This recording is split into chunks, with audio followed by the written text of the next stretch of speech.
ನಾನು ಸ್ವಾಮಿ ಮಾತಾಡ್ತಾ ಇರೋದು. ಇದು ಮೆಟ್ಲಿಂಗ್ ರಸ್ತೆ ತಾರ್ ರೋಡ್ ಇದು. ಈಗ ತಾರ್ ರೋಡ್ಗೆ ಅಪ್ರೂವಲ್ ಆಗಿದೆ. 9 ಎಕರೆ ಲ್ಯಾಂಡ್ ತೋರಿಸ್ತೀನಿ ನಿಮಗೆ. ಪಕ್ಕದಲ್ಲಿ ಫಾರ್ಮ್ ಹೌಸ್ ಇದೆ ನೋಡಿ, ತುಂಬ ಚೆನ್ನಾಗಿದೆ. ಫಾರ್ಮ್ ಹೌಸ್ ಮಾಡ್ಕೊಂಡಿದ್ದಾರೆ. ರೆಡ್ ಸಾಯಿಲ್ ಬರುತ್ತೆ, ರೆಡ್ ಅಲ್ಲ ಅದನ್ನ ಥರ ಜರ್ಬ್ ಥರ ಮಣ್ಣು ಬರುತ್ತಲ್ಲ ಆ ಥರ ಬರುತ್ತೆ. ನಿಮ್ಮ ಅಡಿಕೆಗೆ ತೆಂಗಿಗೆ ತುಂಬ ಚೆನ್ನಾಗಿದೆ.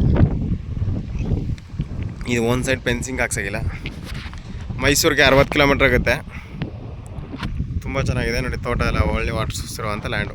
ಅಲ್ಲಿವರೆಗೂ ಬರುತ್ತೆ. ಬಾಕ್ಸ್ ಸ್ಟೆಪ್ ಇದೆ. ರೆಡ್ ಸಾಯಿಲ್ ಬರುತ್ತೆ. ಇದು 9 ಎಕರೆ ಬರುತ್ತೆ. ಎಕರೆ 28 ಲಕ್ಷ ಹೇಳ್ತಾರೆ, ನೆಗೋಷಿಯಬಲು. ಡೈರೆಕ್ಟ್ ಓನರ್ ಸಿಟಿಂಗ್ ಕೂತ್ಕೊಂಡ್ರೆ ಒಂದು 50,000 1 ಲಕ್ಷ ಹೆಚ್ಚು ಕಮ್ಮಿ ಆಗುತ್ತೆ. ಮೈಸೂರಿಗೆ 60 ಕಿಲೋಮೀಟ್ರು.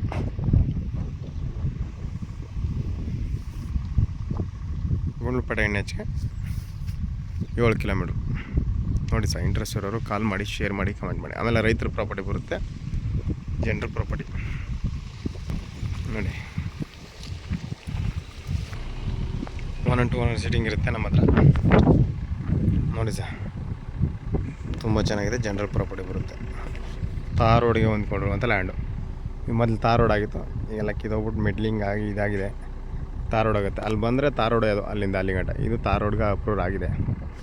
ಇದು ವಿಲೇಜಿಗೆ ಕನೆಕ್ಟ್ ಆಗುತ್ತೆ. ಆ ಕಡೆ ವಿಲೇಜ್ಗೂ 1/2 ಕಿಲೋಮೀಟ್ರ್, ಈ ಕಡೆ ವಿಲೇಜ್ಗೂ 1/2 ಕಿಲೋಮೀಟ್ರ್ ಇದು.